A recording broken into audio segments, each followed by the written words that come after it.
François Mitterrand lance à Bonn un appel à la solidarité des Occidentaux face aux Soviétiques à la veille des négociations sur les euromissiles à Genève, et Ronald Reagan répète « En cas d'échec, nous déploierons les fusées Pershing ». Municipal, signature d'un accord national entre le RPR et l'UDF, 5 primaires seulement reconnues comme telles, mais aussi quelques dissidences. La fin du rallye Paris-Dakar avec la victoire de Hubert Auriol sur moto et de Jackie Hicks et Claude Brasseur en voiture. Enfin, l'invité de ce journal en direct de New York, Yannick Noah, joli vainqueur de Gerulaitis la nuit dernière au Masters. Il affronte demain Lendl. Mesdames, Messieurs, bonsoir. François Mitterrand aujourd'hui à Bonn, Helmut Kohl demain à Paris, le 20e anniversaire du traité franco-allemand qui a relancé la coopération entre les deux pays et célébré avec éclat. Et il est vrai que l'axe Paris-Bonn est devenu en 20 ans l'épine dorsale de la construction européenne et aussi de la détermination occidentale dans un environnement difficile. Alors avant de nous attarder sur les propos très fermes du président de la République sur la nécessaire solidarité des membres de l'Alliance Atlantique à la veille des négociations de Genève, il nous faut tout d'abord revenir en images avec Michel Meyer sur la célébration de la signature de ce traité qui date, je vous le rappelle, du 22 janvier 1963. Une visite aux allures de pèlerinage, François Mitterrand dans la maison de Konrad Adenauer, le père avec Charles de Gaulle d'un traité franco-allemand qui mit fin à une hostilité séculaire. C'est vrai que la notion d'ennemi héréditaire est depuis devenue une sorte d'absurdité. Le président français a voulu l'illustrer en se rendant également à l'OFAGE, un organisme qui permit à plus de 5 millions de jeunes de se rencontrer et de mieux se connaître. Rien ne remplacera cette rencontre avec la jeunesse qui n'obéit pas aux rites, qui est rebelle au protocole, qui n'aime pas les discours et qui cependant sait bien que ce dont nous parlons vaut la peine. Merci. Une remarque amusée pour évoquer d'autres rencontres de la journée. Dans la matinée, le président fédéral Karl Carstens avait reçu solennellement son homologue français afin d'illustrer, 20 ans après la signature du traité, une coopération qui a imbriqué les intérêts français et allemands de manière irréversible, notamment en matière économique. Une remarque de plus en plus valable pour ce qui est des dossiers de défense et de sécurité, c'est ainsi que le chancelier Kohl a pu faire part à son invité français des résultats de la toute fraîche visite à Bonn d'Andrei Gromyko, le chef de la diplomatie soviétique. Entre le chrétien-démocrate de Bonn et le socialiste de Paris, il y a une convergence presque totale dans l'analyse actuelle du débat Est-Ouest, notamment celui qui porte sur les euromissiles. Retrouvailles également avec l'ancien chancelier Schmitt, retrouvailles appuyées, chaleureuses, après une intervention très solennelle et très politique devant le Bundestag et avant un déjeuner qui regroupa l'élite politique et économique française et allemande. Et puis, il y eut donc le discours au Bundestag, l'Assemblée nationale ouest-allemande, discours retransmis en direct sur notre antenne ce matin à 11h. Et là, les observateurs ont tous remarqué le ton très ferme de François Mitterrand, qui s'est rangé sans équivoque aux côtés des Américains et de tous les membres de l'Alliance Atlantique à la veille de la négociation américano-soviétique sur les euromissiles. Nous l'écoutons. Mesdames et messieurs, nos peuples haïssent la guerre. Ils en ont trop souffert, et les autres peuples d'Europe avec eux. Une idée simple gouverne la pensée de la France. Il faut que la guerre demeure impossible et que ceux qui y songeraient en soient dissuadés. Notre analyse et notre conviction, celle de la France, sont que l'arme nucléaire, instrument de cette dissuasion, qu'on le souhaite ou qu'on le déplore, demeure la garantie de la paix dès lors qu'il existe l'équilibre des forces. Seul cet équilibre, au demeurant, peut conduire à de bonnes relations avec les pays de l'Est, nos voisins et partenaires historiques. Il a été la base saine de ce que l'on a appelé la détente. Il vous a permis de mettre en œuvre votre Ostpolitik. Il a rendu possible les accords d'Helsinki. Mais le maintien de cet équilibre implique, à mes yeux, que des régions entières d'Europe occidentale ne soit pas dépourvue de parade face à des armes nucléaires spécifiquement dirigées contre elle. Quiconque ferait le pari sur le découplage entre le continent européen et le continent américain mettrait, selon nous, en cause l'équilibre des forces et donc le maintien de la paix. Je pense, et je le dis, que ce découplage est en soi dangereux et je souhaite ardemment que les négociations de Genève permettent d'écarter un danger qui pèse singulièrement sur les partenaires européens non détenteurs de l'arme nucléaire. C'est pourquoi la détermination commune des membres de l'Alliance Atlantique et leur solidarité doivent être clairement confirmées pour que la négociation aboutisse, condition nécessaire à la non-installation des armes prévues par la double décision de décembre 1979. De cette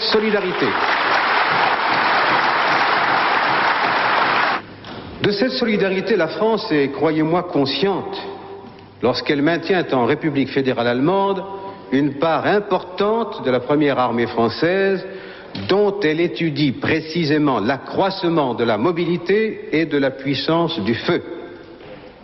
Et à Berlin, en particulier, la France confirme qu'elle assume et assumera toutes ses responsabilités.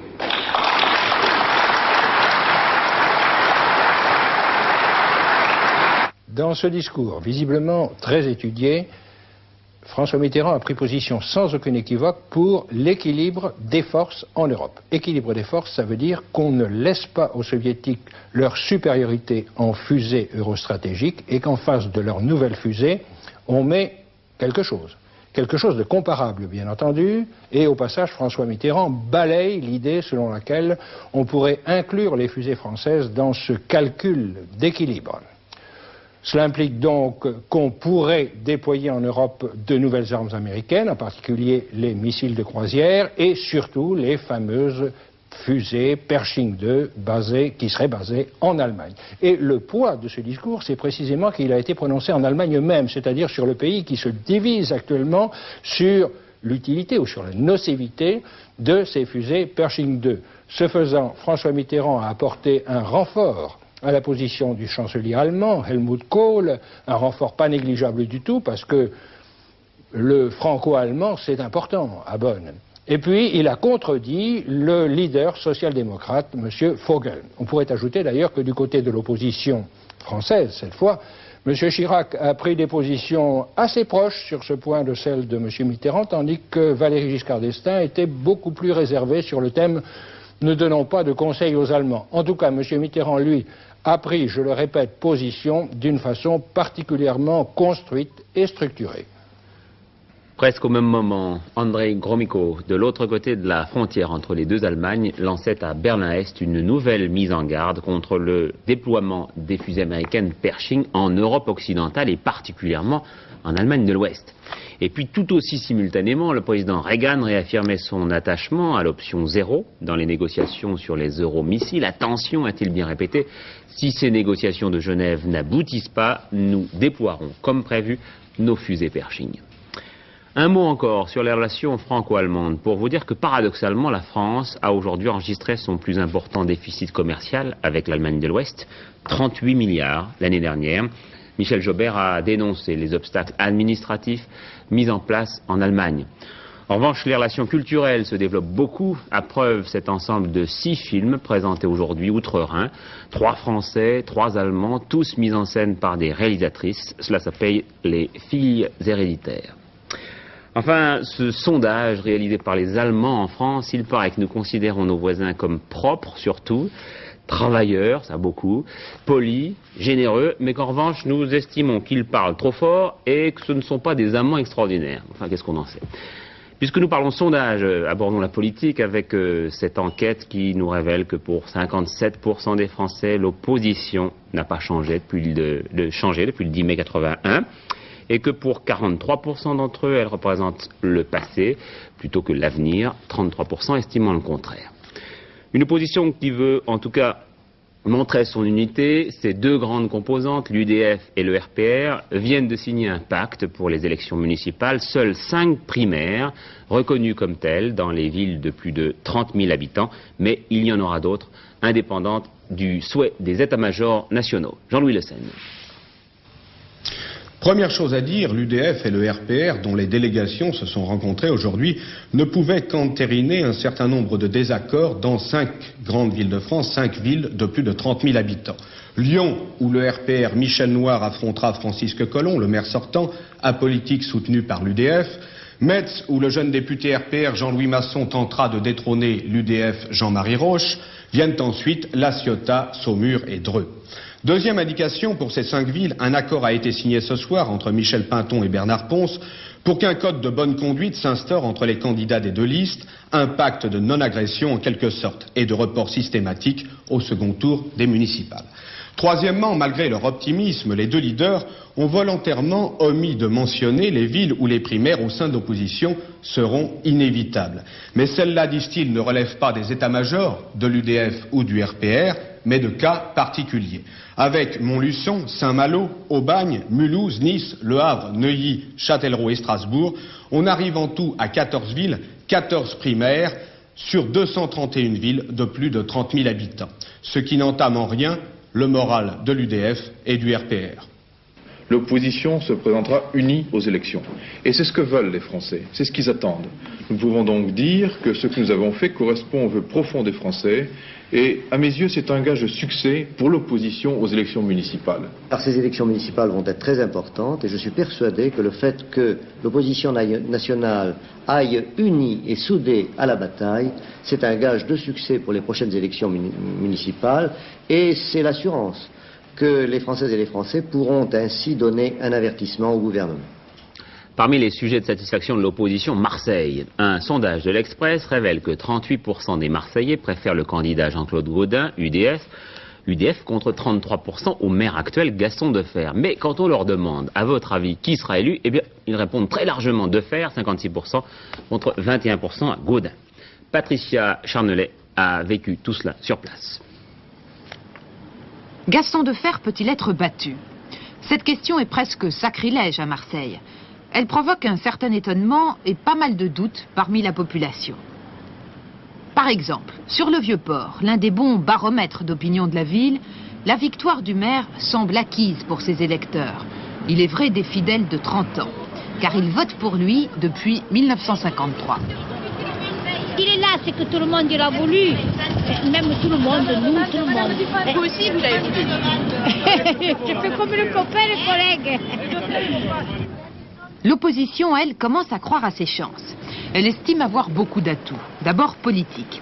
Elle met en avant sa progression cantonale et elle espère que la présence de communistes sur la liste du maire pour la première fois au municipal lui fera regagner les voix des modérés et des bourgeois qui votaient pour Gaston Defferre. Actuellement, il y a beaucoup plus de gens qui disent qu'ils vont voter pour Jean-Claude Gaudin que pour M. Gaston Defferre. Et je suis sûr que nous créerons la surprise et que c'est M. Gaudin qui sera le prochain maire de Marseille. Est-ce qu'il n'y a pas de votre part beaucoup d'intoxication dans cet optimisme?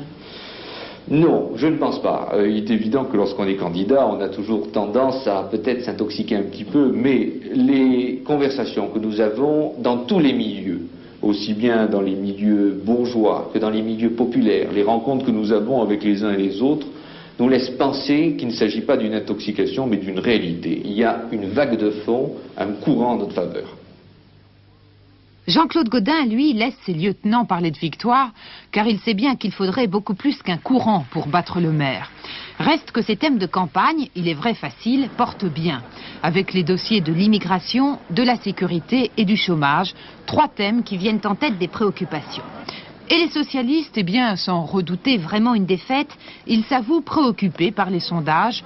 Ils se mobilisent donc pour défendre l'action municipale et ils vantent l'union avec les communistes, même s'ils n'ignorent pas que l'opération risque de coûter des voix. Je crois qu'il y a un risque, effectivement, une partie de l'électorat modéré ne comprend peut-être pas notre analyse. Je crois qu'il ne l'avait déjà pas comprise lors des élections précédentes. Bon. Il risque de ne pas continuer à voter pour nous. peut-être arriveront-ils à faire une autre analyse et à se rendre compte qu'en réalité, le seul moyen de faire décoller cette ville sur les problèmes économiques qu'elle a, est quand même de faire confiance à l'équipe qui a la confiance du gouvernement, avec un ministre qui se bat et qui a des choix économiques importants. À quelques semaines du premier tour, la tâche urgente de l'équipe sortante est donc la mobilisation de l'électorat de gauche, car le danger le plus sérieux viendra des abstentionnistes. Un monsieur câble désormais auprès du ministre de la Communication, comprenez télévision par câble. C'est un réseau très important qui va être mis en place et c'est le député socialiste Bernard Schreiner qui a été nommé pour accélérer les choses.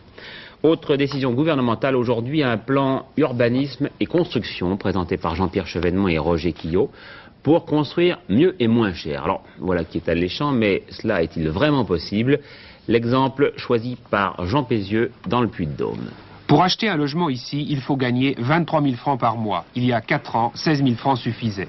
La hausse des intérêts et du coût de la construction ont diminué les possibilités d'achat. Chaque année, la France bâtit 50 000 logements de moins qu'il y a 10 ans. Il faut que cela change. Objectif des pouvoirs publics, des logements 25% moins chers dès 1988. Comment faire? Transporter la plus grosse part du travail en usine, murs, planchers, escaliers, etc. Des éléments qui seront assemblés sur le chantier comme les éléments d'un mécano. Attention, rien à voir avec le vieux préfabriqué. Le nouveau système permet toutes les variantes. Il aura ici réduit le chantier de 24 à 12 mois. C'est un chantier qui, par un système traditionnel, aurait duré 24 mois environ. Et là, on le réalise en 12 mois. Donc un gain de 5, qu'on peut chiffrer entre 5 et 8% sur les frais financiers de l'ensemble.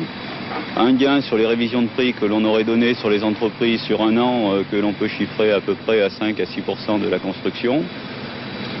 Je pense que c'est l'essentiel de l'économie de ce chantier. Donc, si je vous entends bien, 13%. Environ, oui.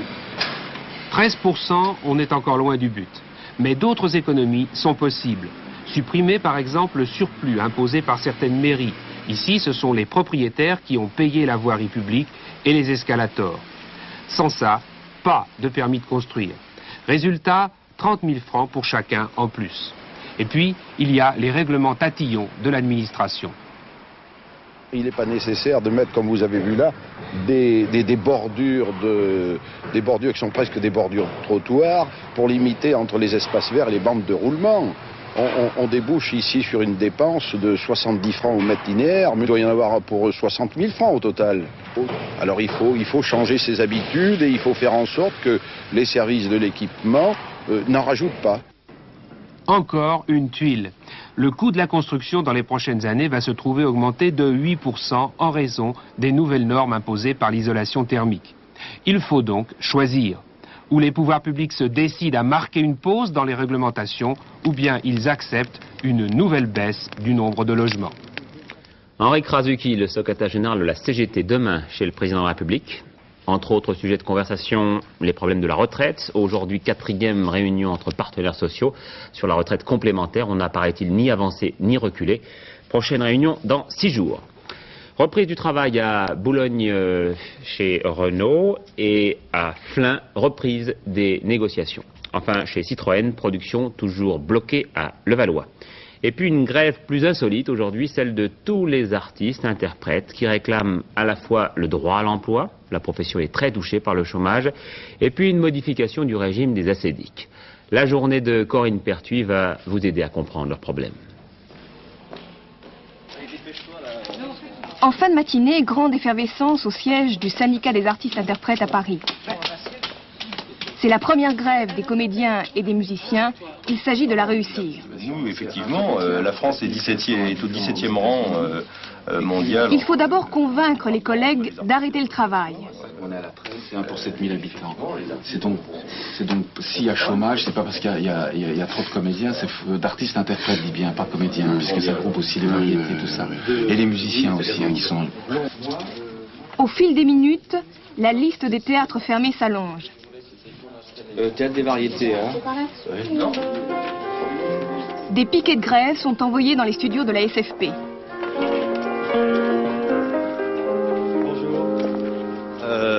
sommes une délégation du comité de grève, parce que tu sais qu'aujourd'hui il y a une grève à l'appel de tous les syndicats d'artistes, interprètes et musiciens. 3 mots d'ordre à cette journée, la protection des droits de l'artiste, le droit à l'emploi et surtout une couverture sociale suffisante.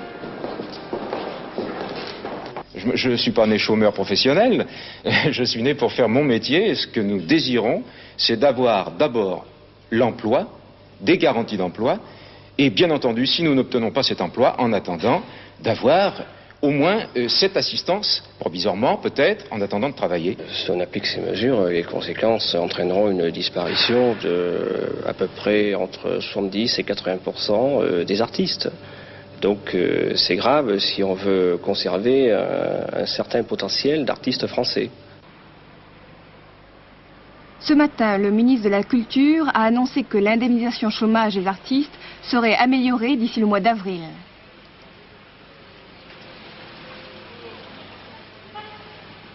Ce qui est important, c'est la poursuite de la politique déjà engagée, de création à travers la France entière de lieux de spectacle, de création d'orchestres, de création de centres pour la chanson. C'est aussi, et peut-être là, il y a eu depuis 18 mois trop d'incertitudes, la reprise active de tournage à la télévision. Et je pense que les nouveaux responsables, assurés de pouvoir maintenant poursuivre leur mission, pourront intensifier les tournages et par conséquent offrir aux interprètes des occasions d'emploi beaucoup plus nombreuses. Le mouvement de grève prendra fin ce soir à 24 h. On saura demain dans quelle mesure il a été suivi dans toute la France. J'ajoute que les réalisateurs de télévision faisaient aussi grève par solidarité, que celui qui est en ce moment aux manettes de ce journal est réquisitionné pour la circonstance. À l'étranger, à nouveau, l'état d'alerte au Malouines. L'Argentine, ce matin, a adressé une mise en garde à la Grande-Bretagne. Nous ne cesserons pas les hostilités tant que vous ne serez pas favorable à la négociation. Réaction de Londres, les troupes britanniques au Malouines sont en état d'alerte. Liban, progrès sensible des négociations dans le petit bourg de Kiryat Shmona, au nord d'Israël. C'est la 8e fois qu'Israéliens, Américains et Libanais se retrouvaient. Les délégations ont décidé la création de 3 groupes de travail.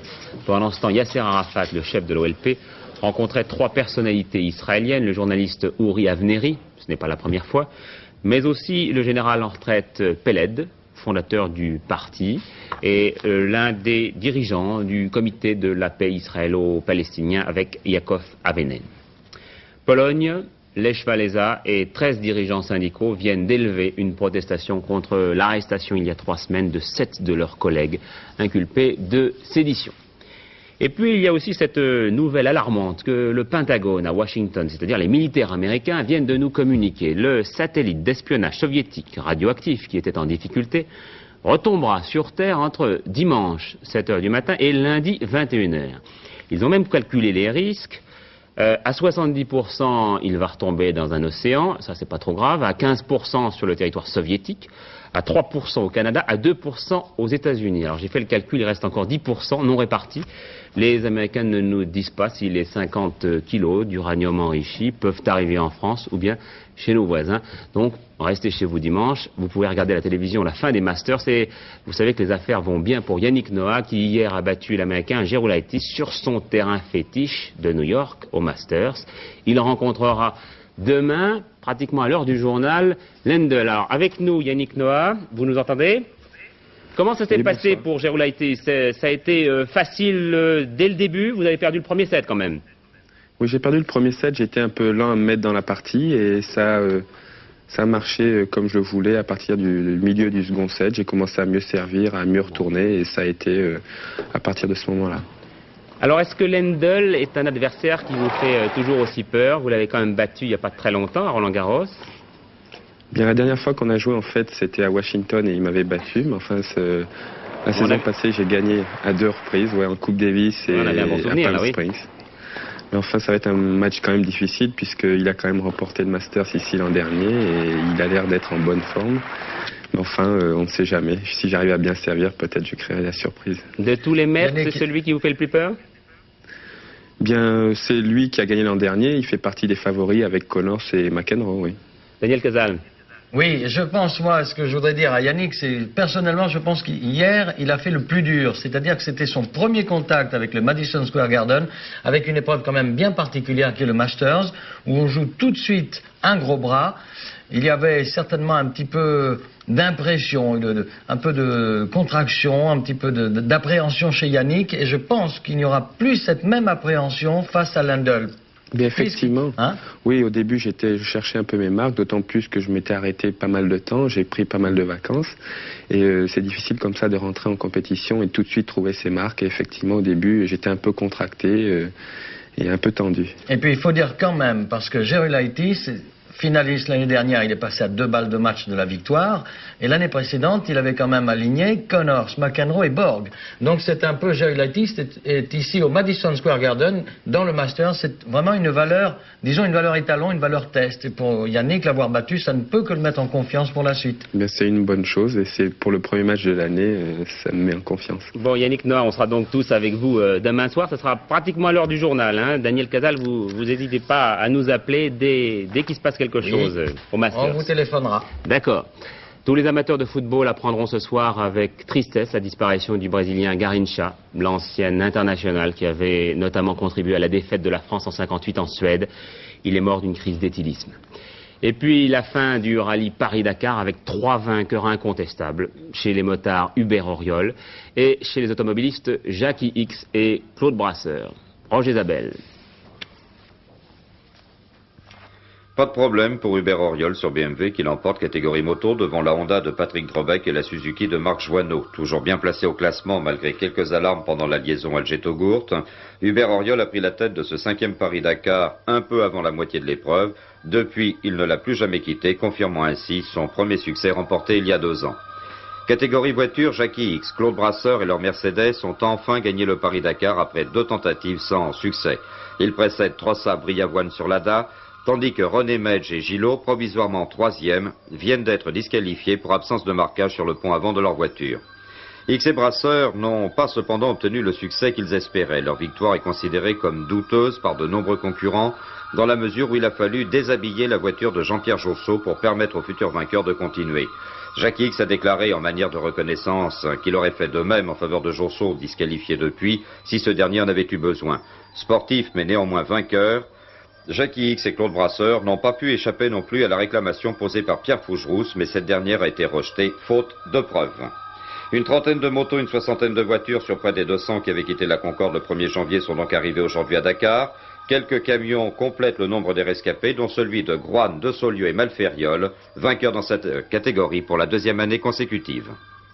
Et puis bon anniversaire, Madame Inzirilo. Ce n'est pas tellement la coutume dans ce journal, mais à 112 ans, quand on est la doyenne des Français, on mérite bien un coup de chapeau que lui a rendu, au nom de la rédaction, Sylvie Marion.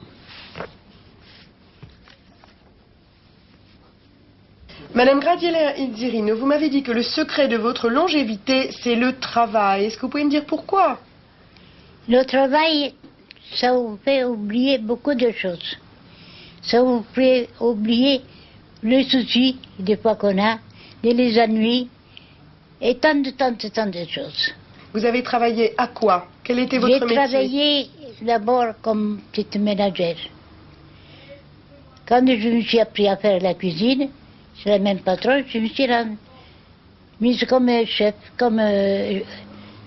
chef de cuisine, enfin, comme cordon bleu. Ah, et quel est votre plat préféré? Et le plus préféré, c'est le plus plapine qu'on faisait. D'abord, vous savez, on faisait des poulets à la crème, des poulets aux champignons. Et vous en mangez toujours? Toujours, jusqu'à maintenant. Jusqu'à aujourd'hui? Oui, chez ma fille. Nous faisons toujours la bonne cuisine. Nous faisons la cuisine comme on la faisait dans le temps chez nous. Donc vous aimez le travail. Et quelle a été la place de l'amour dans votre vie? L'amour dans ma vie, c'est, vous savez, ce que c'est quand on est jeune fille. Très longtemps fiancée, très longtemps mariée. Et vous avez combien d'enfants et de petits-enfants? Des enfants, des petits-enfants, j'en ai 28. 28 petits-enfants? Petits-enfants qui sont tous mères. Et d'arrière-petits-enfants? Et des arrière-petits-enfants, ils sont 50. J'ai fait un calcul. Si Alain Gillot-Pétret tient encore la rampe à 112 ans, il vous présentera toujours sa météo en 2063. Alors, allez-y. J'y compte bien, j'y compte bien. En attendant, prenez celle-ci, toujours la froidure pour demain. à cause d'un anticyclone ou grâce à un anticyclone, comme vous voulez, qui dirige toujours de l'air du nord sur notre pays. Vous voyez que le ciel était très clair aujourd'hui. Pour demain, le ciel sera clair aussi. Voici la carte.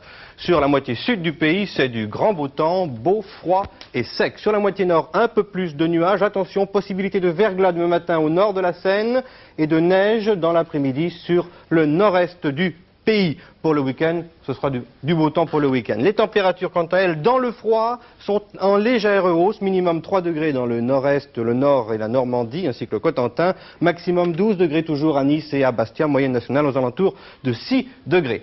La neige, pour ceux qui vont y aller ou qui y sont, comme tous les jeudis, voilà, il y a la neige partout, une petite faiblesse sur les Vosges, mais il y a de la neige quand même, vous pouvez skier. Enfin, sachez que demain, c'est le vendredi 21 janvier, les heures du soleil, il est 8h36, couché 17h28, et là, c'est la fête de Sainte-Agnès. Voilà, et puis les résultats du quartet, il fallait jouer le 9, le 20, le 2 et le 12. Les rapports dans l'ordre pour 5 francs, à peu près 83 000 francs, et dans un ordre différent, 7 619 francs. Deux nouveaux journaux, un journal de fantastique et de science-fiction, Starfix, et puis l'édition française, la première édition de Harper Bazaars. C'est à 23h15 que vous aurez le plaisir de retrouver Hervé Claude, et si vous le voulez bien, nous nous retrouverons demain à 20h. Bonne soirée à tous.